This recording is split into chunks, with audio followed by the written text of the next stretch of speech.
الحمد لله نحمده ونستعينه ونؤمن به ونتوكل عليه ونعوذ بالله من شرور أنفسنا ومن سيئات أعمالنا من يهده الله فلا مضل له ومن يضلله فلا هادي له وأشهد أن لا إله إلا الله وحده لا شريك له وأشهد أن محمدا عبده ورسوله اللهم صل على محمد وعلى آل محمد كما صليت على إبراهيم وعلى آل إبراهيم اللهم بارك على محمد وعلى آل محمد كما باركت على إبراهيم وعلى آل إبراهيم إنك حميد مجيد أما بعد فإن خير الحديث كتاب الله وخير الهدي هدي محمد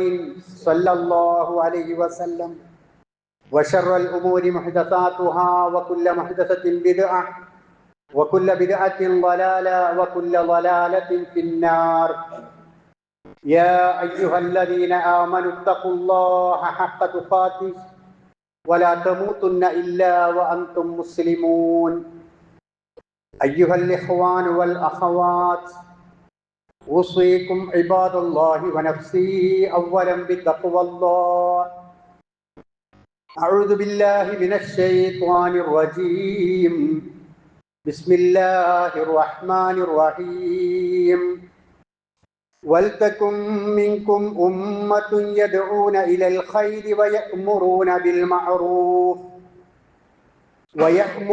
بالمعروف وينهون عن المنكر وأولئك هم المفلحون. സ്നേഹമുള്ള സഹോദരന്മാരെ, സഹോദരികളെ, നമ്മുടെ ജീവിത ലക്ഷ്യമായ സ്വർഗപ്രവേശനത്തിന് അർഹരാകുന്ന വിധത്തിൽ ജീവിതത്തിൽ തഖ്വ ബോധത്തോടു കൂടി ജീവിക്കണമെന്നും ആദ്യമായി എന്നോടും ശേഷം നിങ്ങളോടും ഉപദേശിക്കുകയാണ്, വസിയ്യത്ത് ചെയ്യുകയാണ്. അള്ളാഹുവിൻ്റെ മഹത്തായ അനുഗ്രഹമായ സ്വർഗത്തിൽ പ്രവേശിക്കുന്ന ആളുകളുടെ കൂട്ടത്തിൽ അള്ളാഹു നമ്മെ എല്ലാവരെയും ഉൾപ്പെടുത്തി അനുഗ്രഹിക്കുമാറാകട്ടെ.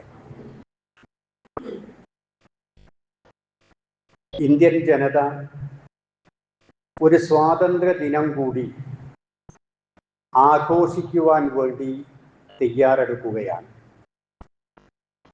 മനുഷ്യർ മാത്രമല്ല, ഏതൊരു ജീവജാലത്തിൻ്റെയും മൗലികമായ അവകാശമാണ് സ്വാതന്ത്ര്യം എന്ന് പറയുന്നത്. വള്ളത്തോൾ തൻ്റെ കവിതയിലൂടെ പറഞ്ഞിട്ടുണ്ട്, ബന്ധുരാ കാഞ്ചന കൂട്ടിലാണെങ്കിലും ബന്ധനം ബന്ധനം തന്നെ പാലിൽ എന്ന്. ഇതിന് ഒരു അറബി കവി അതിൻ്റെ അറബിയിൽ അതിൻ്റെ വാക്കുകൾ എഴുതിയിട്ടുണ്ട്. ലസ്തു അർള ഖാഫസം വ ഇയകൂനു ത്വറബി. ജീവിക്കുന്നത് സ്വർണത്തിൻ്റെ കൂട്ടിലായിരുന്നാൽ പോലും ഇതൊരു സ്വർണത്തിൻ്റെ കൂടാണല്ലോ എന്ന വിലയല്ല, അതിൽ നിന്ന് പുറത്ത് കടക്കുവാനുള്ള ആഗ്രഹമാണ് ആ ബന്ധനത്തിലിരിക്കുന്ന ഏതൊരു ജീവിയും ആഗ്രഹിക്കുന്നത്. ധീര ദേശാഭിമാനികളായ ആളുകൾ അവരുടെ ജീവിതം ചോര ചിന്തി ഹോമിച്ചു തീർത്തതിൻ്റെ കർമ്മഫലമാണ് നാം അനുഭവിക്കുന്ന സ്വാതന്ത്ര്യം എന്ന് മനസ്സിലാക്കേണ്ടതുണ്ട്. വമ്പിച്ച വിലയാണ് നമ്മുടെ മുൻഗാമികളായ ആളുകൾ രാജ്യത്തിൻ്റെ സ്വാതന്ത്ര്യം നേടിയെടുക്കുവാൻ വേണ്ടി നൽകിയിട്ടുള്ളത് എന്ന് ചരിത്രം നമുക്ക് പഠിപ്പിച്ചു തരുന്ന ഒരു യാഥാർത്ഥ്യമാണ്. സ്വാതന്ത്ര്യത്തിന് വേണ്ടിയുള്ള രണഭൂമിയിൽ ജാതി മത വർഗ ദേശ ചിന്തകൾക്കതീതമായി ഒറ്റക്കെട്ടായി ഇന്ത്യൻ ജനത നിലയുറപ്പിക്കുകയും തങ്ങളുടെ നേതാവ് ഗാന്ധിജിയുടെ അഹിംസാ സിദ്ധാന്തവും മറ്റ് സ്വാതന്ത്ര്യ പ്രവർത്തനങ്ങളുടെയും ഫലമായി അവർ ഓരോരുത്തരും രംഗത്തിറങ്ങി രാജ്യത്തിൻ്റെ സ്വാതന്ത്ര്യം നേടിയെടുക്കുകയും ചെയ്തു. ഇങ്ങനെയൊക്കെയാണ് വസ്തുത എങ്കിലും രാജ്യത്ത് ജീവിക്കുന്ന ഒരു പ്രബല ന്യൂനപക്ഷ വിഭാഗമായ ആളുകൾ ഞങ്ങൾ ഈ രാജ്യത്ത് ജീവിക്കുന്നവരാണ്, ദേശസ്നേഹമുള്ളവരാണ്, ദേശക്കൂറുള്ളവരാണ് എന്ന് നാഴികക്ക് 40 വട്ടം തെളിയിക്കേണ്ട ഒരു ദുരവസ്ഥയിലാണ് ജീവിച്ചു കൊണ്ടിരിക്കുന്നത് എന്നതും ഒരു പരമാർത്ഥമാണ്. മുസ്ലിങ്ങളെ ചരിത്ര രചനകളിൽ നിന്നും മാധ്യമ ലോകത്ത് നിന്നും സാഹിത്യ കൃതികളിൽ നിന്നും പാഠ പുസ്തകങ്ങളിൽ നിന്നുമെല്ലാം അകറ്റി നിർത്തുകയും ചരിത്രത്തിൽ നിന്ന് ഒറ്റപ്പെടുത്തുകയും അവർ രാജ്യദ്രോഹികളാണ് എന്ന് കുറ്റപ്പെടുത്തുകയും ചെയ്യുന്ന ഒരു കാലഘട്ടത്തിലാണ് നാം ജീവിച്ചു കൊണ്ടിരിക്കുന്നത്. അതുകൊണ്ട് തന്നെ മുസ്ലിം സമൂഹം, അവർ വർത്തമാനകാലത്ത് ജീവിക്കുന്നവരാകട്ടെ ഭാവിയിൽ കടന്നു വരാനുള്ളവരാവട്ടെ, അവരൊക്കെയും മനസ്സിലാക്കേണ്ടുന്ന പരമമായ ഒരു യാഥാർത്ഥ്യം എന്നത് ഈ രാജ്യത്തിൻ്റെ സ്വാതന്ത്ര്യം നേടിയെടുത്തതിൽ അഭിമാനിക്കാൻ പറ്റുന്ന ഒരു വിഭാഗം ഈ രാജ്യത്ത് കഴിഞ്ഞു പോയിട്ടുണ്ടെങ്കിൽ, ഇന്ന് ജീവിച്ചിരിക്കുന്നുണ്ട് എങ്കിൽ, വരും തലമുറകളിൽ കടന്നു വരാനുള്ളവരുണ്ട് എങ്കിൽ അതിൽ ഏറ്റവും കൂടുതൽ അവകാശപ്പെടാനുള്ളവർ മുസ്ലിം സമൂഹമാണ് എന്നതാണ്. അഥവാ സ്വാതന്ത്ര്യം നേടിയെടുത്തതിൽ അവർക്കാണ് ഏറ്റവും കൂടുതൽ അവകാശവാദം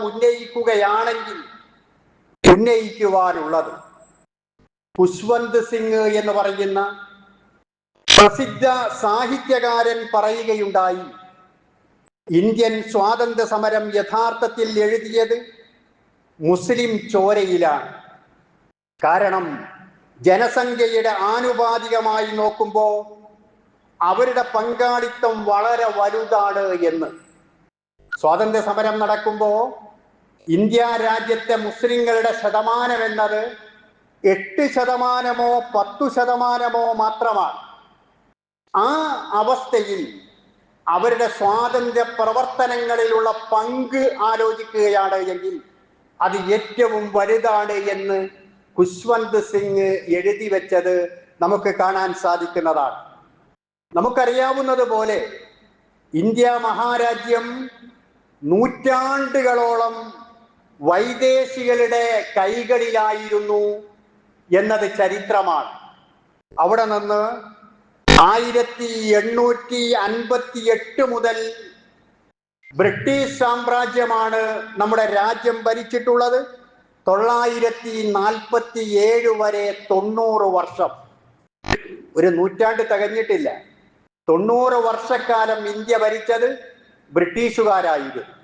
എന്നാൽ അതിനു മുമ്പ് 1193 മുതൽ ഗോറി സാമ്രാജ്യം മുതൽ തുഗ്ലക്ക്, ലോധി, മുഗൾ വംശങ്ങൾ, ഇതുപോലെയുള്ള ഭരണാധികാരികൾ രാജ്യത്ത് 1837 വരെ 7 നൂറ്റാണ്ടോളം 644 കൊല്ലം ഈ രാജ്യം ഭരിച്ചത് മുസ്ലിങ്ങളായിരുന്നു. 7 നൂറ്റാണ്ടോളം ഈ രാജ്യം അവർ ഭരിക്കുകയുണ്ടായി. അവിടെ നാം മനസ്സിലാക്കേണ്ടുന്ന ഒരു കാര്യം, 90 വർഷം ഇന്ത്യ ഭരിച്ചപ്പോഴേക്കും അവരോട് ക്വിറ്റ് ഇന്ത്യ, ഇന്ത്യ വിടുക എന്ന് പറയാൻ ഈ രാജ്യത്തെ മുഴുവൻ ആളുകളും തയ്യാറായി. എന്നാൽ 700 കൊല്ലം ഇന്ത്യ ഭരിച്ചിട്ടുള്ള മുസ്ലിം ഭരണാധികാരികളോട് ആരും തന്നെ ക്വിറ്റ് ഇന്ത്യ, ഇന്ത്യ വിടുക എന്ന മുദ്രാവാക്യം മുഴക്കിയിട്ടില്ല. കാരണം അവർ ഈ നാട്ടിലേക്ക് വരികയും ഈ നാട്ടിലെ ആളുകൾക്ക് വേണ്ടി, അവരുടെ ഗുണത്തിന് വേണ്ടി ഭരണം നടത്തുകയുമാണ് ചെയ്തിരുന്നത് എന്ന് ചരിത്രം പരിശോധിക്കുമ്പോൾ നമുക്ക് മനസ്സിലാക്കാവുന്നതാണ്. ഞാൻ സൂചിപ്പിച്ചതുപോലെ ഒരു വിഭാഗത്തെ, ഒരു ന്യൂനപക്ഷത്തെ ഒറ്റപ്പെടുത്തുകയോ കുറ്റപ്പെടുത്തുകയോ ചെയ്യുമ്പോൾ യഥാർത്ഥത്തിൽ ഇവിടെ സംഭവിക്കുന്നത് ഒരു പാർലമെന്റിൽ വെച്ചുകൊണ്ട് പാർലമെന്റേറിയൻ ആ പാർലമെന്റിലുള്ള ആളുകളോട് പറഞ്ഞിട്ടുള്ള വാചകങ്ങളാണ്. ഇവിടെ നടന്നുകൊണ്ടിരിക്കുന്ന വർഗീയ കലാപങ്ങളും സംഘട്ടനങ്ങളും അതുപോലെ തന്നെ മതപരമായ വൈരങ്ങളുമെല്ലാം എന്തുകൊണ്ടാണ് എന്ന് ആലോചിച്ചാൽ ആ പാർലമെന്റേറിയൻ പറഞ്ഞത്, ചിലർ ചരിത്രം പഠിക്കുന്ന ക്ലാസ്സിൽ സുഖമായി ഉറങ്ങിയതിൻ്റെ പരിണിത ഫലമാണ് ഇന്നത്തെ ഈ അവസ്ഥ എന്നാണ്. ചരിത്രം പഠിക്കുന്ന ക്ലാസ്സുകളിൽ, ഹിസ്റ്ററി വിശദീകരിച്ചു കൊണ്ടിരിക്കുന്ന ക്ലാസ്സുകളിൽ ഉറങ്ങിയതിൻ്റെ ഫലമാണ്, യഥാർത്ഥ ചരിത്രം അറിയാത്തതിൻ്റെ ഫലമാണ് ഈ വർഗീയതയും ഛിദ്രതയും പരസ്പരമുള്ള വൈര്യങ്ങളും ഇവിടെ ഉണ്ടാകുന്നത് എന്ന് അദ്ദേഹം പറയുകയുണ്ടായി. അദ്ദേഹം തന്നെ സൂചിപ്പിക്കുകയുണ്ടായി, ഇതിന് പരിഹാരമായി കൊണ്ട് ഇന്ത്യയുടെ യഥാർത്ഥ ചരിത്രം, അതിൻ്റെ ഒറിജിനൽ കോപ്പി ഓരോ ഇന്ത്യക്കാരനായ ആളുകളുടെയും കൈകളിലെത്തിച്ചുകൊണ്ട് അവർക്ക് വായിക്കാനുള്ള അവസരം നൽകിയാൽ ഇന്നത്തെ രാജ്യത്തിന്റെ ഈ അവസ്ഥ മാറി അവർ ഐക്യപ്പെടുകയും ഒന്നാവുകയും ചെയ്യും എന്ന് അദ്ദേഹം പറയുകയുണ്ടായി. ഞാൻ പറഞ്ഞതുപോലെ 1193 മുതൽ 1857 വരെ 7 നൂറ്റാണ്ടോളം ഇന്ത്യ ഭരിച്ചിട്ടുള്ള ആളുകളെ അവർ ഈ രാജ്യത്ത് കടന്നു വരികയും ഇവിടെ ആളുകൾക്കിടയിൽ ഛിദ്രതയുണ്ടാക്കുകയും ചെയ്തവരാണ് എന്നത് ആളുകൾ പ്രത്യേകം എടുത്തു പറഞ്ഞുകൊണ്ടിരിക്കുകയാണ്. പ്രത്യേകിച്ച് മുഗൾ ഭരണാധികാരികളെ കുറിച്ചാണ്.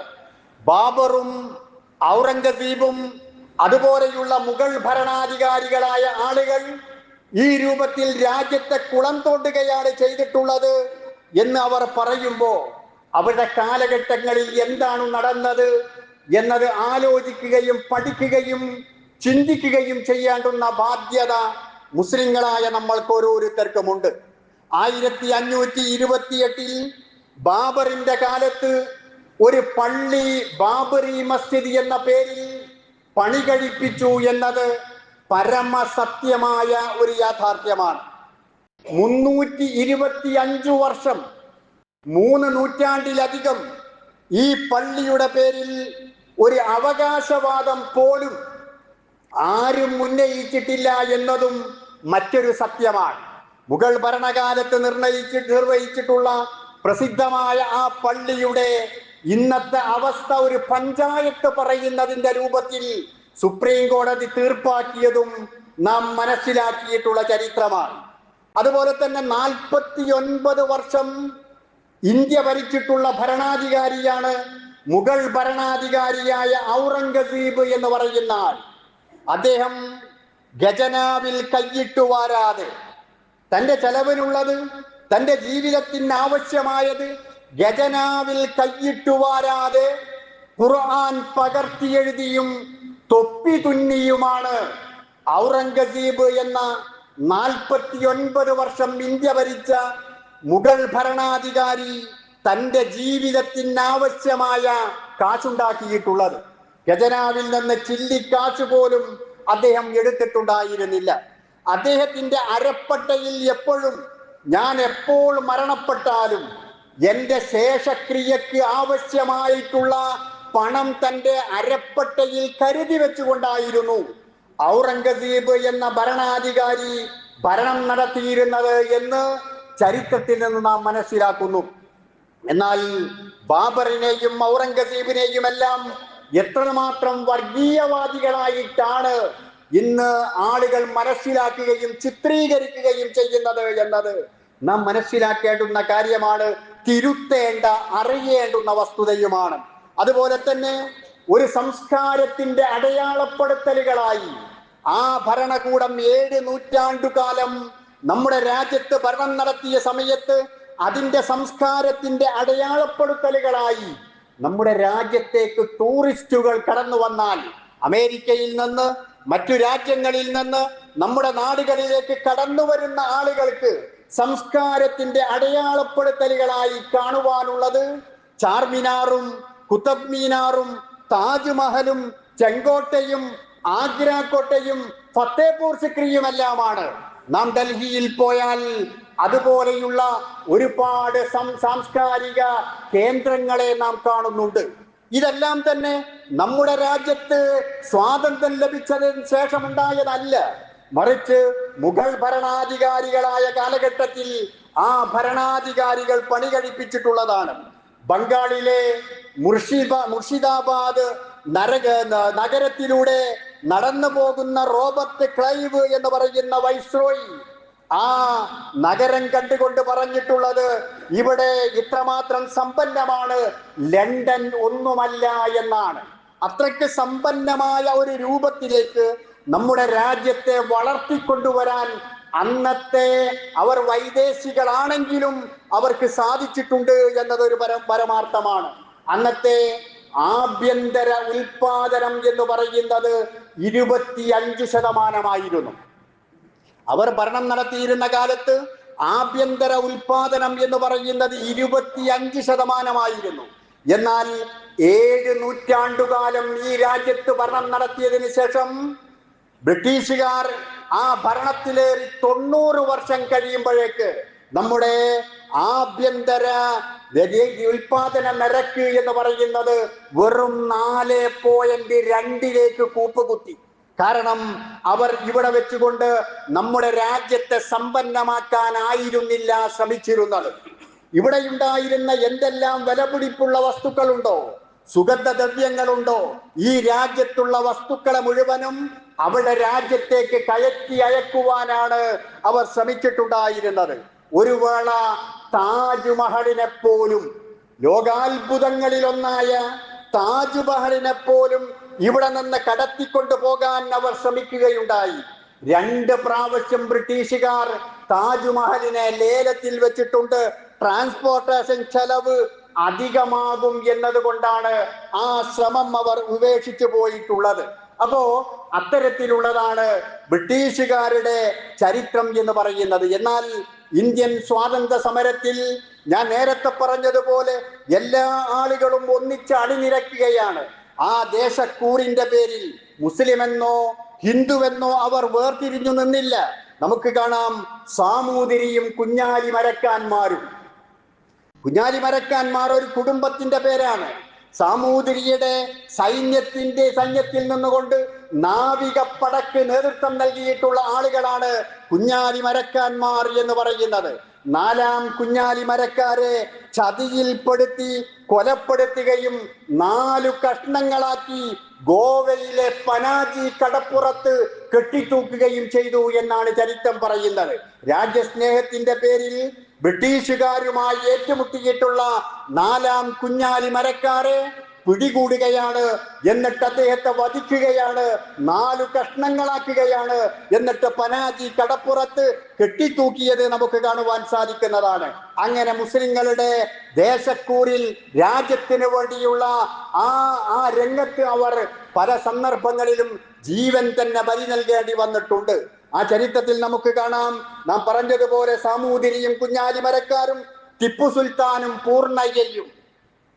ടിപ്പു സുൽത്താൻ, മുഗൾ ഭരണാധികാരിയായ ടിപ്പു സുൽത്താൻ, പൂർണ്ണയ്യ എന്ന് പറയുന്നത് അദ്ദേഹത്തിന്റെ സർവ സൈന്യാധിപനാണ്. ഒരു പൂർണ്ണ ബ്രാഹ്മണനാണ്. എന്നിട്ടാണ് തന്റെ സർവ സൈന്യാധിപനായ ഒരു ബ്രാഹ്മണനെ നിയമിച്ചിട്ട് ആ ടിപ്പു സുൽത്താനെയാണ് വർഗീയവാദിയായി ചിത്രീകരിക്കാറുള്ളത്. ആ ടിപ്പു സുൽത്താന്റെ കൊട്ടാരത്തിലെ ശ്രീരംഗപട്ടണത്തെ കൊട്ടാര വളപ്പിൽ മസ്ജിദും അതുപോലെ തന്നെ ശ്രീരംഗനാഥ ക്ഷേത്രവും ഒരുമിച്ച് ഇപ്പോഴും നമുക്ക് കാണാവുന്നതാണ്. അത്രക്ക് മതസൗഹാർദ്ദത്തിന്റെ അടയാളമായിരുന്നു അദ്ദേഹം. ശ്രീരംഗനാഥ ക്ഷേത്രവും അതുപോലെ തന്നെ മസ്ജിദും അവിടെ നമുക്ക് കാണാവുന്നതാണ്. പഴശ്ശി രാജയും അദ്ദേഹത്തോടൊപ്പം ചരിത്രം പറയുന്ന ഉണ്ണിമൂപ്പനും മങ്ങാട്ടച്ചനും കുഞ്ഞായി മുസ്ലിയാരും മമ്പുറം തങ്ങളും കോന്തുനായരും ഇവരൊക്കെ ആ സ്വാതന്ത്ര്യ സമര ചരിത്രങ്ങളിൽ എടുത്തു പറയുന്ന മതസൗഹാർദ്ദത്തിന്റെ കേളി രംഗങ്ങളായി നമ്മുടെ രാജ്യം, നാട് നമുക്ക് പഠിപ്പിച്ചു തരുന്ന മഹാരഥന്മാരായ ആളുകളാകുന്നു എന്ന് നാം മനസ്സിലാക്കേണ്ടതുണ്ട്. അപ്പോ ഏതൊരു രംഗമുണ്ടോ ആ രംഗങ്ങളിലൊക്കെയും വളരെ കൃത്യമായി കടന്നു ചെന്നുകൊണ്ട് തങ്ങളുടെ സ്വാധീനത്തോടു കൂടി തന്നെ അവിടെ നിലയുറപ്പിക്കുവാനും പ്രവർത്തിക്കുവാനും സ്വാതന്ത്ര്യത്തിന്റെ രംഗത്ത് ഉറച്ചു നിൽക്കുവാനും മുസ്ലിങ്ങളായ ആളുകൾക്ക് കഴിഞ്ഞിട്ടുണ്ട്. ഇനി ഇവിടെ നാം കേൾക്കുന്ന, നാം അറിയുന്ന പല മുദ്രാവാക്യങ്ങളും പല ചരിത്രങ്ങളുമെല്ലാം ഉണ്ട്. ആരാണതെല്ലാം പറഞ്ഞിട്ടുള്ളത്? സ്വാതന്ത്ര്യ സമരത്തിന്റെ മറക്കാത്ത മുദ്രാവാക്യമായി ഞാൻ നേരത്തെ പറഞ്ഞ ക്വിറ്റ് ഇന്ത്യ, ഇന്ത്യ വിടുക എന്ന മുദ്രാവാക്യം അത് രചിച്ചിട്ടുള്ളത് യൂസുഫ് മെഹർ അലി എന്ന് പറയുന്ന സ്വാതന്ത്ര്യ സമര സേനാനിയാണ്. നമ്മുടെ ചരിത്രത്തിൽ മുഴുക്കെ നാം കേൾക്കുന്ന ക്വിറ്റ് ഇന്ത്യ എന്ന് പറയുന്ന ആ ശബ്ദം, ആ മുദ്രാവാക്യം രചിച്ചിട്ടുള്ളത് യൂസുഫ് മെഹർ അലി എന്ന് പറയുന്ന മുസ്ലിം സ്വാതന്ത്ര്യ സമര സേനാനിയാണ്. നാം പ്രസംഗിക്കുന്ന സമയങ്ങളിലും അതുപോലെ തന്നെ ജാഥകളിലുമെല്ലാം പറയുന്ന ജയ് ഹിന്ദ് എന്ന് പറയുന്ന മുദ്രാവാക്യം ലഭിച്ചിട്ടുള്ളത് നേതാജി സുഭാഷ് ചന്ദ്രബോസ് ഉപയോഗിച്ച മുദ്രാവാക്യമാണത്. ആ മുദ്രാവാക്യം രചിച്ചിട്ടുള്ളത് ആബിദ് ഹസൻ സഫറാനി എന്ന് പറയുന്ന സ്വാതന്ത്ര്യ സമര സേനാനിയാണ്. അദ്ദേഹമാണ് ജയ് ഹിന്ദ് എന്ന മുദ്രാവാക്യം ലഭിച്ചിട്ടുള്ളത്. ഇൻകുലാബ് സിന്ദാബാദ്, ഇൻകുലാബ് സിന്ദാബാദ് എന്ന് പറയുന്ന ആ മുദ്രാവാക്യം ഭഗത് സിംഗിനെ പ്രചോദിപ്പിച്ച മുദ്രാവാക്യമാണ്. ആ മുദ്രാവാക്യം രചിച്ചിട്ടുള്ളത് മൗലാന ഹസ്രത്ത് മൊഹാനി എന്ന് പറയുന്ന സ്വാതന്ത്ര്യ സമര സേനാനിയാണ്. നമ്മൾ പലപ്പോഴും ഇവിടെ നിന്നുകൊണ്ട് ഈ രാജ്യത്ത് നിങ്ങളൊന്നുമല്ല, നിങ്ങൾ ഇവിടെ സേവനം നിർവഹിച്ചവരല്ല എന്ന് പറയുമ്പോൾ ശരിയായിരിക്കാം എന്നാണ് പലപ്പോഴും വളർന്നു വരുന്ന തലമുറ വിചാരിക്കുന്നത്. ഞങ്ങൾ ഈ രാജ്യത്തിന് സേവനം ചെയ്തവരല്ല, ഈ സ്വാതന്ത്ര്യ സമരത്തിൽ ഞങ്ങൾ ഉണ്ടായിരുന്നില്ല. ആ ഫോണെന്നാ അവിടെന്ന് വെച്ചാ അവിടെ അവിടെ അവിടെ ഇവിടുന്ന് കാര്യമായിട്ട് ഇങ്ങനെ പറയാം, നിങ്ങൾ അവിടെ ഫോൺ നോക്കി വിട്ടിരിക്കല്ലേ. ഞങ്ങൾ ഈ രാജ്യത്ത് ഒരു സേവനവും ചെയ്ത ആളുകളല്ല എന്ന രൂപത്തിൽ, അങ്ങനെ തന്നെ ആയിക്കോട്ടെ എന്ന രൂപത്തിലാണ് പല ആളുകളും ആ രൂപത്തിലുള്ള ചിന്തകളിലൂടെ കഴിഞ്ഞുകൂടുന്നത്. സാരേ ജഹാസെ അച്ച ഹിന്ദുസ്ഥാൻ അമാര എന്ന അല്ലാമ ഇഖ്ബാലിന്റെ പ്രസിദ്ധമായ വരികൾ അത് ദേശഭക്തി ഗാനമാണ്. ഇന്നും ഇന്ത്യൻ ആർമിയുടെയും നേവിയുടെയും ബാൻഡുകളിൽ നിന്ന് ശബ്ദിക്കുന്ന, പാടുന്ന ശബ്ദമാണ് സാരേ ജഹാസെ അച്ച ഹിന്ദുസ്ഥാൻ അമാര എന്നത്. അത് രചിച്ചിട്ടുള്ളത് ആ സ്വാതന്ത്ര്യ സമര സേനാനിയായ അല്ലാമ ഇഖ്ബാലാണ്. അതുപോലെ തന്നെ സ്വതന്ത്ര ഇന്ത്യയുടെ പ്രഥമ വിദ്യാഭ്യാസ മന്ത്രി മൗലാന അബുൽ കലാം ആസാദാണ്.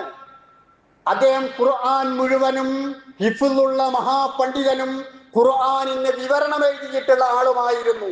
എന്നിട്ട് കൂടി അദ്ദേഹമായിരുന്നു സ്വതന്ത്ര ഇന്ത്യയുടെ ഒന്നാമത്തെ വിദ്യാഭ്യാസ മന്ത്രി. അദ്ദേഹത്തിന്റെ ചരമദിനമാണ് ദേശീയ വിദ്യാഭ്യാസ ദിനമായി നവംബർ 11 എല്ലാ വിദ്യാലയങ്ങളിലും ആഘോഷിക്കുന്നത്. ഇപ്പോഴും എല്ലാ വിദ്യാലയങ്ങളിലും നവംബർ 11 ദേശീയ വിദ്യാഭ്യാസ ദിനമായി ആഘോഷിക്കുന്നുണ്ട്. അത് ഈ പറഞ്ഞിട്ടുള്ള മൗലാന അബുൽ കലാം ആസാദിന്റെ ചരമദിനമാണ്. അതുപോലെ ഒരുപാട് ജാലിയൻ വാലാബാഗ് പ്രതിഷേധത്തിന്റെ നായകൻ ഡോക്ടർ സൈഫുദ്ദീൻ ഖിച്ലുവായിരുന്നു. ബ്രിട്ടീഷുകാർ ആദ്യമായി തൂക്കിലേറ്റിയ വിമതൻ എന്നറിയപ്പെടുന്നത് അഷ്ഫാഖുള്ള ഖാൻ എന്ന് പറയുന്ന വെറും 27 വയസ്സുള്ള ഒരു യുവാവായ ചെറുപ്പക്കാരനായിരുന്നു. അതുപോലെ ബ്രിട്ടീഷുകാരുടെ കുഞ്ചിരോമങ്ങൾ വിറക്കുന്ന രൂപത്തിൽ അവരുടെ മുമ്പിൽ ഒന്നുകിൽ ഇന്ത്യക്ക് മോചനം അല്ലെങ്കിൽ എനിക്കാറടി മണ്ണ് എന്ന് പറഞ്ഞത് മൗലാന മുഹമ്മദ് അലി ജൗഹർ ആയിരുന്നു. ഇവിടെ രാജ്യത്ത് സ്വാതന്ത്ര്യ സമരത്തിന്റെ ഭാഗമായി നികുതി നിഷേധത്തിന് നേതൃത്വം നൽകിയത് വെളിയങ്കോട് ഉമർ ഖാലിയായിരുന്നു. കേരള സുഭാഷ് ചന്ദ്രബോസ് എന്നറിയപ്പെടുന്നത് മുഹമ്മദ് അബ്ദുറഹ്മാൻ സാഹിബായിരുന്നു. മൈസൂർ സിംഹം എന്നറിയപ്പെട്ടത് ടിപ്പു സുൽത്താനായിരുന്നു.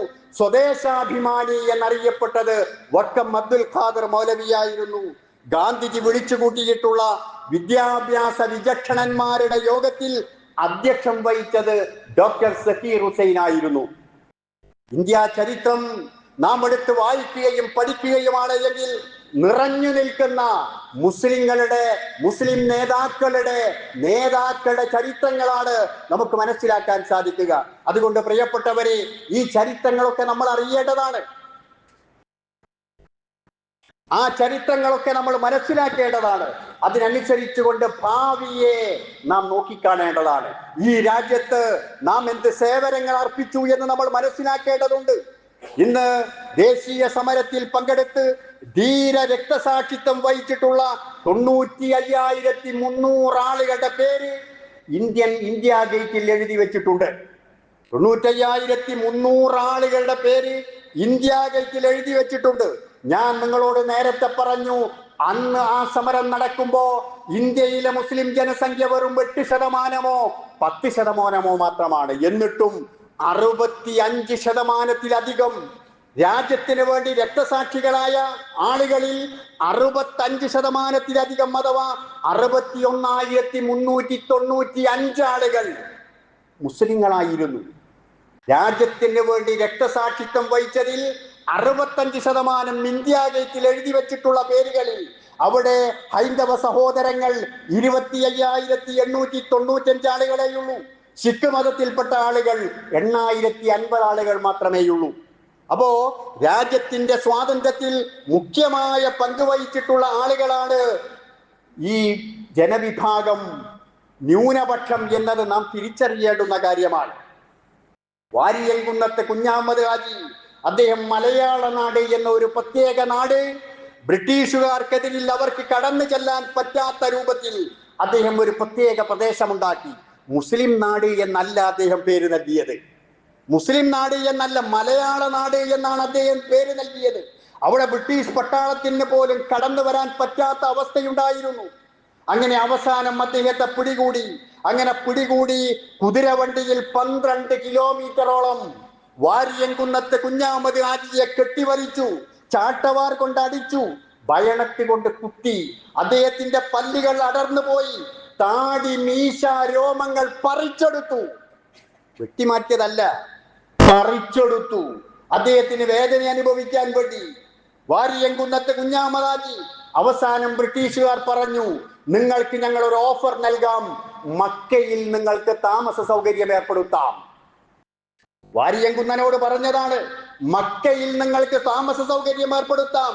അദ്ദേഹം പറഞ്ഞ മറുപടി, മക്ക എനിക്ക് ഇഷ്ടമാണ്, ഞാൻ പിറന്നത് മക്കയിലല്ല, എനിക്ക് സമരേതിഹാസങ്ങൾ ഉറങ്ങുന്ന മണ്ണിലാണ്, ഈ മണ്ണിൽ ഞാൻ മരിച്ചു വീഴും, ഈ മണ്ണിൽ ഞാൻ ലയിച്ചു ചേരും എന്നാണ്. അവസാനം അദ്ദേഹത്തെ തൂക്കിലേറ്റാൻ പോകുന്ന സമയത്ത് എന്താണ് നിങ്ങളുടെ അവസാനത്തെ അന്ത്യാഭിലാഷം എന്ന് ചോദിച്ചപ്പോ അദ്ദേഹം പറഞ്ഞു, എനിക്ക് 2 റക്അത്ത് നമസ്കരിക്കണം. വാരിയംകുന്നൻ ബ്രിട്ടീഷ് സൈന്യത്തോട് പറഞ്ഞതാണ് 2 റക്അത്ത് നമസ്കരിക്കണം. മാത്രമല്ല, നിങ്ങൾ സാധാരണ തൂക്കിലേറ്റുന്ന ആളുകളെ അല്ലെങ്കിൽ വെടിവെക്കുന്ന വധശിക്ഷയ്ക്ക് വിധിക്കുന്ന ആളുകളെ തിരിച്ചു നിർത്തി മുഖം കെട്ടി പുറകു ഭാഗത്ത് നിന്ന് വെടിയുതിർത്തുകൊണ്ടാണ് അവരെ കൊലപ്പെടുത്താറുള്ളത്. എന്നാൽ എനിക്കുള്ള അപേക്ഷ എന്നത്, എന്റെ മുഖം കെട്ടരുത്, എന്നെ നേരെ നിർത്തണം, എന്റെ വിധിമാറിലേക്ക് നിങ്ങൾ നിറയൊഴിക്കണം.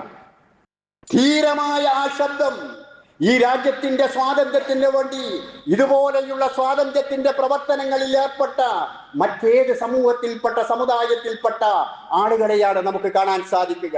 പലപ്പോഴും ബ്രിട്ടീഷുകാരുടെ മുമ്പിൽ ചെന്നുകൊണ്ട് പലതവണ മാപ്പെഴുതി കൊടുത്തിട്ടുള്ള പല ആളുകളും ഇന്ന് വീരേതിഹാസികളായിക്കൊണ്ട് ഇവിടെ വാഴ്ത്തപ്പെടുന്ന, അവരുടെ പേരുകൾ കിസ്സുകളിൽ പോലും കടന്നു വരുന്ന രാജ്യദ്രോഹികൾ ജീവിക്കുന്ന നാടാണ് നമ്മുടെ നാട്. നമുക്കറിയാം, ഒരു അധ്യാപകന് സസ്പെൻഷൻ ഉണ്ടാവുകയുണ്ടായി. എന്തിനു വേണ്ടിയിട്ടാണ്? ഗാന്ധിജിയുടെ വിധിമാറിലേക്ക് നിറയൊഴിച്ചിട്ടുള്ള ആ മനുഷ്യൻ ബ്രിട്ടീഷുകാരിൽ നിന്ന് ഒരുപാട് പീഡനങ്ങൾ ഏറ്റുവാങ്ങേണ്ടി വന്നിട്ടുള്ള സ്വാതന്ത്ര്യ സമര സേനാനി ആരാണ് എന്ന ചോദ്യം ആ കിസ്സിൽ വന്നു. നമ്മുടെ രാജ്യത്താണ് വന്നത്. ആ ബ്രിട്ടീഷുകാർക്ക് പലതവണ മാപ്പപേക്ഷ എഴുതി കൊടുത്ത ആളെക്കുറിച്ചാണ് വന്നത്. ഇങ്ങനെയുള്ള നാടായി നമ്മുടെ നാട് മാറിയിട്ടുണ്ട് എങ്കിൽ നാം ഈ ചരിത്രങ്ങളൊക്കെ അറിയേണ്ടതുണ്ട്. അതുപോലെ തന്നെ നാം മനസ്സിലാക്കേണ്ടുന്ന ലക്ഷ്മിബായി നമ്മുടെ രാജ്യത്തിന്റെ സ്ത്രീകളുടെ എപ്പോഴും അവരുടെ ഇതിഹാസമായിക്കൊണ്ട് നാം പറയാറുള്ള റാണി ലക്ഷ്മിബായി, അതുപോലെ നമുക്ക് ഈ ബീഗം ഹസ്രത്ത് മഹൽ എന്ന് പറയുന്ന ഒരു സ്ത്രീയെയും ചരിത്രത്തിൽ പരിചയപ്പെടാവുന്നതാണ്. ഒരു സ്ത്രീയെ സർ ഹെൻറിക് ലോറൻസ് എന്ന് പറയുന്ന ബ്രിട്ടീഷുകാരന്റെ സൈന്യത്തെ പോരാട്ട ഭൂമിയിൽ വെച്ചുകൊണ്ട് പരാജയപ്പെടുത്തിയിട്ടുള്ള ധീരവനിതയായിരുന്നു ബീഗം ഹസ്രത്ത് മഹൽ. അതുപോലെ തന്നെ ഒരുപാട് ചരിത്രങ്ങളുണ്ട്. പ്രിയപ്പെട്ടവരെ, യുവസമൂഹമേ, പ്രത്യേകിച്ച് ഈ ചരിത്രങ്ങൾ നാം അറിയുക. ഞാൻ ആദ്യത്തിൽ പറഞ്ഞല്ലോ, ഇവിടെ ഈ സ്വാതത്തിന്റെ അവകാശം ഉന്നയിക്കുവാൻ ഏതെങ്കിലും ഒരു വിഭാഗത്തിന് അവകാശമുണ്ടെങ്കിൽ ഒന്നാമതായും കട്ടായമായും ഇവിടെ മുസ്ലിം സമൂഹത്തിനാണ് എന്ന് നമുക്ക് പറയാം. ധീരമായി പറയാം, സത്യസന്ധമായി പറയാം. ചരിത്രം ആര് വെട്ടിമാറ്റിയാലും അത് ഇല്ലാതെയാവുകയില്ല. ചരിത്രത്തിൽ എപ്പോഴും നിറഞ്ഞു നിൽക്കുന്ന ഈ ചരിത്രങ്ങൾ. അതുകൊണ്ട് വൽതകും മിൻകും ഉമ്മത്തുൻ യദഊന ഇലൽ ഖൈർ, നന്മയിലേക്ക് വിളിക്കുന്ന, നന്മയിലേക്ക് ക്ഷണിക്കുന്ന ഒരു വിഭാഗം ഇവിടെ ഉണ്ടാവേണ്ടതുണ്ട് എന്ന് ഖുർആൻ പറഞ്ഞ ഏതൊരു രാജ്യത്താണോ നാം ജീവിക്കുന്നത്, ആ രാജ്യത്തിന്റെ നിയമങ്ങൾ നമുക്കിവിടെ ജീവിക്കാൻ അവസരം ലഭിക്കുന്ന കാലത്തോളം അത് അംഗീകരിക്കുകയും ഇവിടെ നന്മ പുലരാൻ, നന്മയുടെ പക്ഷത്ത് നിൽക്കാൻ, തിന്മയെ എതിർക്കാൻ അതിനു വേണ്ടി ശബ്ദിക്കുന്ന വിഭാഗമായി നമ്മൾ മാറേണ്ടതുണ്ട്. ചരിത്രങ്ങൾ കൂടുതൽ നാം മനസ്സിലാക്കുക. അള്ളാഹു നമ്മെ അനുഗ്രഹിക്കുമാറാവട്ടെ.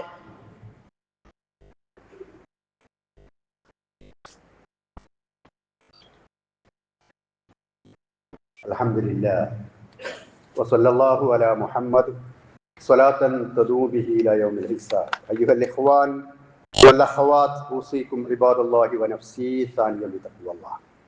സഹോദരന്മാരെ, സഹോദരികളെ, അള്ളാഹുവിൻ്റെ വിധിവിലക്കുകൾ അനുസരിച്ചുകൊണ്ട് ജീവിക്കാൻ ഒരിക്കൽ കൂടി എന്നോടെന്ന പോലെ നിങ്ങളെയും ഉപദേശിക്കുകയാണ്, ഉണർത്തുകയാണ്. സ്വാതന്ത്ര്യ സമരവുമായി ബന്ധപ്പെട്ട് നാം മനസ്സിലാക്കേണ്ടുന്ന ചില കാര്യങ്ങളാണ് ഞാൻ നിങ്ങളുടെ ശ്രദ്ധയിൽപ്പെടുത്തിയിട്ടുള്ളത്. ഇപ്പോൾ വിവാദമായിട്ടുള്ള മറ്റൊരു വിഷയമുണ്ട്.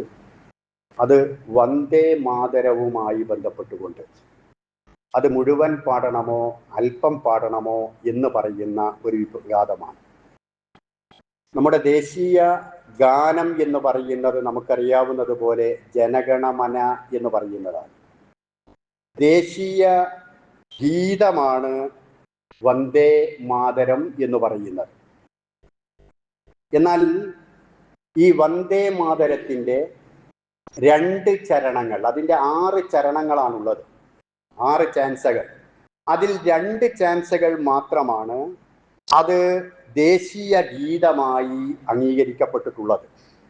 അത് ആരാണ് അത്തരത്തിൽ 2 ചരണങ്ങൾ മാത്രം ദേശീയ ഗീതമായി അംഗീകരിച്ചിട്ടുള്ളത് എന്ന് ചോദിച്ചാൽ, നമ്മുടെ രാഷ്ട്ര നേതാക്കളായ ഗാന്ധിജി, നെഹ്റു, സുഭാഷ് ചന്ദ്രബോസ്, സർദാർ വല്ലഭായ് പട്ടേൽ, രവീന്ദ്രനാഥ ടാഗോർ തുടങ്ങിയ മഹാരഥന്മാരായ നമ്മുടെ രാജ്യത്തിൻ്റെ നേതാക്കന്മാരായ ആളുകളാണ് അതിൻ്റെ 2 ചരണങ്ങൾ മാത്രം ദേശീയ ഗീതമായി അംഗീകരിക്കുകയും അത് പാടുകയും ചെയ്താൽ മതി എന്ന് പറഞ്ഞിട്ടുള്ളത്. അങ്ങനെ പറയാനുള്ള കാരണം, 2 ചരണങ്ങൾ മാത്രം പാടിയാൽ മതി എന്ന് പറയാനുള്ള കാരണം, അതിൻ്റെ 2 ചരണങ്ങൾ മാത്രം ദേശഭക്തിയാണ്. അവിടെ നിന്ന് അങ്ങോട്ടുള്ളത് ലക്ഷ്മി ദേവിയെയും ദുർഗാദേവിയെയും സ്തുതിക്കുകയും ആരാധിക്കുകയും ചെയ്യുന്ന ഭാഗങ്ങളാണ്. 2 ഭാഗങ്ങൾ മാത്രം ദേശഭക്തിയുമായി ബന്ധപ്പെട്ടിട്ടുള്ള ഭാഗവും, അവിടെ നിന്ന് അങ്ങോട്ടുള്ളത് ഈ പറഞ്ഞ പല ഹൈന്ദവ ദേവന്മാരെയും ദേവിമാരെയും ആരാധിക്കുന്ന വിധത്തിലുള്ളതുമാണ്. അതുകൊണ്ട് ആദ്യത്തേതു മാത്രം പാടിയാൽ മതി എന്ന് തീരുമാനമെടുത്തത് മുസ്ലിങ്ങളല്ല, നമ്മുടെ രാഷ്ട്ര നേതാക്കൾ തന്നെയായിരുന്നു. 1937 കോൺഗ്രസ് സമ്മേളനത്തിലും എടുത്തിട്ടുള്ള തീരുമാനം ഈ 2 ചരണങ്ങൾ മാത്രം നാം പൊതുവേദികളിൽ ചൊല്ലിയാൽ മതി എന്നാണ്. ഇനി ഇത് നെഹ്റു, ഇന്ത്യയുടെ 1ാമത്തെ പ്രധാനമന്ത്രി നെഹ്റു ഈ വന്ദേ മാതരം അതിൻ്റെ ഇംഗ്ലീഷ് ട്രാൻസ്ലേഷൻ അദ്ദേഹം വായിക്കുകയും എന്നിട്ട് അത് വായിച്ചിട്ടും എനിക്കത് മനസ്സിലാവുന്നില്ല എന്ന് പറഞ്ഞുകൊണ്ട് ടാഗോറിന് ഒരു കത്തെഴുതുകയും ചെയ്തു എന്നാണ്. ടാഗോറിന് ഒരു കത്തെഴുതി, ഇത് വായിച്ചിട്ടു എന്താണെന്ന് മനസ്സിലാകുന്നില്ല. അപ്പോ ടാഗോർ അതിന് മറുപടിയായിക്കൊണ്ട് നമ്മുടെ ഒന്നാമത്തെ പ്രധാനമന്ത്രി നെഹ്റുവിന് മറുപടി അയച്ചിട്ടുള്ളത് ഇതിന്റെ ആദ്യ ഭാഗം ദേശീയതയാണ്, ശേഷം ഹിന്ദു ആത്മീയതയാണ് എന്നാണ്. അതുകൊണ്ട് തന്നെ രാഷ്ട്ര നേതാക്കളായ ആളുകൾ അതിന്റെ ദേശീയത എന്ന് പറയുന്ന ഭാഗം അത് രാഷ്ട്രത്തിന്റെ ദേശീയ ഗീതമായി അംഗീകരിക്കുകയും ഹിന്ദു ആത്മീയത എന്ന് പറയുന്നത് അത് അംഗീകരിക്കുന്നവർ അംഗീകരിക്കട്ടെ, അതിനാരും എതിർക്കുന്നില്ല, അത് അംഗീകരിക്കുന്നവർ അതിനനുസരിച്ച് നിന്നോട്ടെ എന്ന രൂപത്തിൽ അത് ഒഴിവാക്കുകയും ചെയ്തു എന്നതാണ്.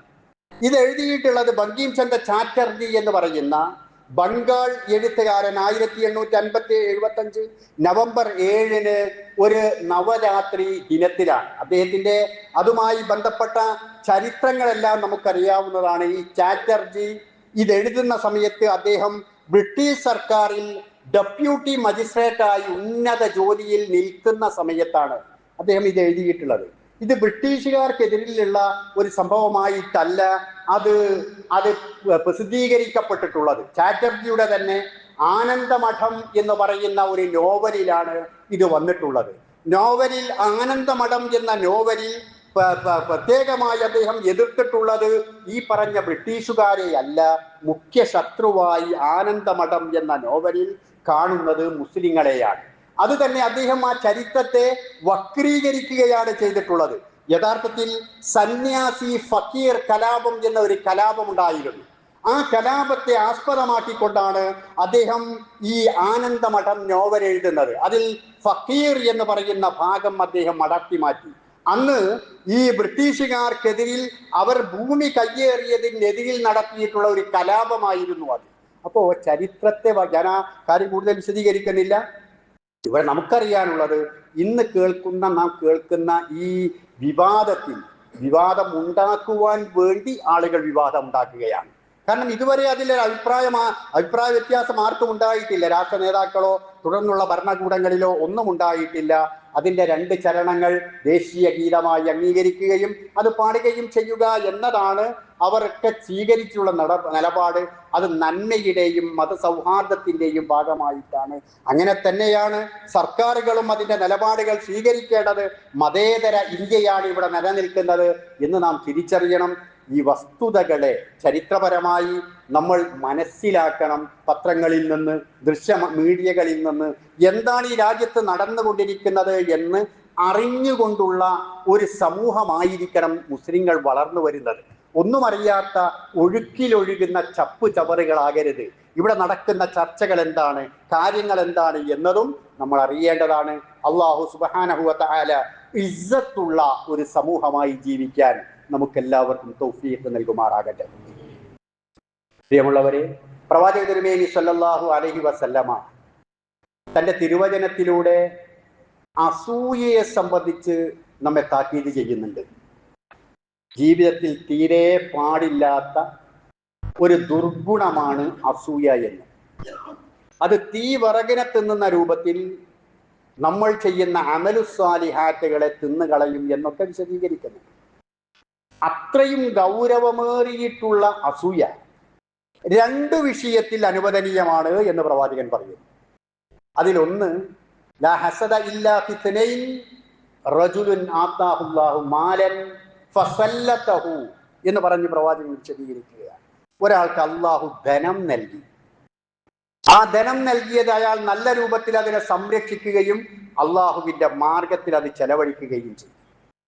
ഈ വിഷയത്തിൽ അസൂയ പറ്റും. അസൂയ എന്ന് പറഞ്ഞാൽ അയാളുടെ അനുഗ്രഹം, ചെയ്യുന്നവന്റെ അനുഗ്രഹം ഇല്ലാതെയായി കാണാനുള്ള ആഗ്രഹമല്ല, മറിച്ച് ഇതുപോലെ എനിക്കും അള്ളാഹു ധനം നൽകിയിട്ടുണ്ടെങ്കിൽ അള്ളാഹുവിന്റെ മാർഗത്തിൽ ഞാനും ചെലവഴിക്കും എന്ന ആഗ്രഹത്തോട് കൂടിയിട്ടുള്ള അസൂയ അതനുവദനീയമാണ് എന്ന് പ്രവാചകൻ പഠിപ്പിക്കുകയാണ്. എന്തിനു വേണ്ടിയിട്ടാണ്? നന്മയിലേക്ക് മുന്നേറുവാൻ വേണ്ടിയിട്ട്. നമ്മൾ നൽകുന്ന, നമ്മുടെ സമ്പത്തിൽ നിന്ന് നാം നൽകുന്ന ഓരോ കാര്യവും അള്ളാഹുവിന്റെ അടുക്കൽ വലിയ സമ്പാദ്യമായി നമുക്ക് തിരിച്ചു ലഭിക്കുന്നുണ്ട് എന്ന് നാം ഓരോരുത്തരും മനസ്സിലാക്കിയിട്ടുണ്ട്. അതുകൊണ്ട് നാം ആഗ്രഹിക്കുകയും പ്രാർത്ഥിക്കുകയും പ്രാവർത്തികമാക്കുകയും ചെയ്യുക, പടച്ചോൻ എനിക്ക് നൽകിയത് എൻ്റെ പക്കലുണ്ടെങ്കിൽ, എൻ്റെ കയ്യിലുണ്ടെങ്കിൽ, എൻ്റെ കീശയിലുണ്ടെങ്കിൽ അതിൻ്റെ ഒരു വിഹിതം, ഞാൻ കഴിഞ്ഞ ഖുതുബയിൽ പറഞ്ഞതുപോലെ 1/3 ഞാൻ സദഖക്ക് നീക്കിവെക്കും എന്ന് ഒരാൾ പറഞ്ഞല്ലോ, അതുപോലെ ഞാൻ തീർച്ചയായും നന്മയുടെ വഴികൾ കണ്ടാൽ അതിൽ ചെലവഴിക്കുമെന്ന്. അതുകൊണ്ട് ഇന്ന് ഇവിടെ നടക്കുന്ന കളക്ഷൻ എന്ന് പറയുന്നത് പള്ളികളില്ലാത്ത സ്ഥലങ്ങളിൽ പള്ളികൾ ഉണ്ടാക്കി കൊടുക്കാൻ, സുജൂദുകൾ നിർവഹിക്കാൻ, അതിനുള്ള സൗകര്യം ഒരുക്കാൻ വേണ്ടിയിട്ടുള്ള കളക്ഷനാണ്. നമ്മളറിയാതെ, നിങ്ങൾ ആലോചിച്ച് നോക്കൂ, നമ്മുടെ ഈ സമ്പത്തിൽ നാം കൊടുക്കുന്ന ഒരു 50 രൂപ 100 രൂപ, ആ സംഖ്യയിൽ നിന്ന് ചിലപ്പോൾ ഏതെങ്കിലും ഒരു ഭാഗത്തായിരിക്കും അതിൻ്റെ പണം എത്തുന്നത്. അതിലൊരു കല്ലാണ് നമ്മുടെ വകയായിട്ട് അവിടെ എത്തുന്നത് എങ്കിൽ ലോകാവസാനം വരെ അതിൻ്റെ പ്രതിഫലം നാം മറന്നു പോയാലും നമ്മുടെ അക്കൗണ്ടിലേക്ക് ഇങ്ങനെ വന്നുകൊണ്ടിരിക്കുക. അതുകൊണ്ട് പ്രിയപ്പെട്ടവരെ, ഇത്തരത്തിലുള്ള നന്മകളിൽ മറക്കാതെ നമ്മൾ പങ്കാളികളാവുക. അള്ളാഹു അനുഗ്രഹിക്കുമാറാകട്ടെ. ഈ രാജ്യത്തിൻ്റെ ചരിത്രവും അതുപോലെ തന്നെ ഇവിടെ നമ്മുടെ പങ്കാളിത്തവും, സ്വാതന്ത്ര്യദിനത്തിലുള്ള പങ്കാളിത്തവുമെല്ലാം മനസ്സിലാക്കി ആർജവത്തോടുകൂടി, തൻ്റെ ഇടത്തോടുകൂടി, സ്വത്വബോധത്തോടുകൂടി ജീവിക്കുന്ന സമൂഹമായി നാം ജീവിക്കുക. അള്ളാഹുവെ, ഞങ്ങൾക്കതിന് നീ തൗഫീഖ് നൽകണമേ. അള്ളാഹുവെ, ഞങ്ങൾ ചെയ്തു പോയ തെറ്റുകുറ്റങ്ങൾ ഞങ്ങൾക്ക് എല്ലാവർക്കും നീ പുറത്ത് മാപ്പാക്കി തരണമേ. അള്ളാഹുവെ, ഞങ്ങളിൽ നിന്ന് വിട പറഞ്ഞു പോയിട്ടുള്ള ആളുകൾക്കും നീ മഗ്ഫിറത്തും മർഹമത്തും നൽകി അനുഗ്രഹിക്കണമേ. കഴിഞ്ഞ ഖുതുബയിൽ നാം പ്രാർത്ഥിച്ചിരുന്ന ഒരു സഹോദരൻ, അദ്ദേഹം ഈ ലോകത്തോട് വിട പറയുകയുണ്ടായി. അള്ളാഹു സുബ്ഹാനഹു വ തആല അദ്ദേഹത്തിന്റെ ഖബറിനെ വിശാലമാക്കി കൊടുക്കുമാറാകട്ടെ. മഗ്ഫിറത്തും മർഹമത്തും നൽകി അദ്ദേഹത്തെ അനുഗ്രഹിക്കുമാറാകട്ടെ. ഈമാനോടുകൂടി ജീവിക്കുവാനും അങ്ങനെ തന്നെ മരണപ്പെട്ടു പോകുവാനുമുള്ള ഭാഗ്യം അള്ളാഹു നമുക്കെല്ലാവർക്കും നൽകുമാറാകട്ടെ. اللهم اغفر للمؤمنين والمؤمنات المسلمين والمسلمات الأحياء منهم والأموات إنك مجيب الدعوات يا قاضي الحاجات. ربنا آتنا في الدنيا حسنة وفي الآخرة حسنة وقنا عذاب النار.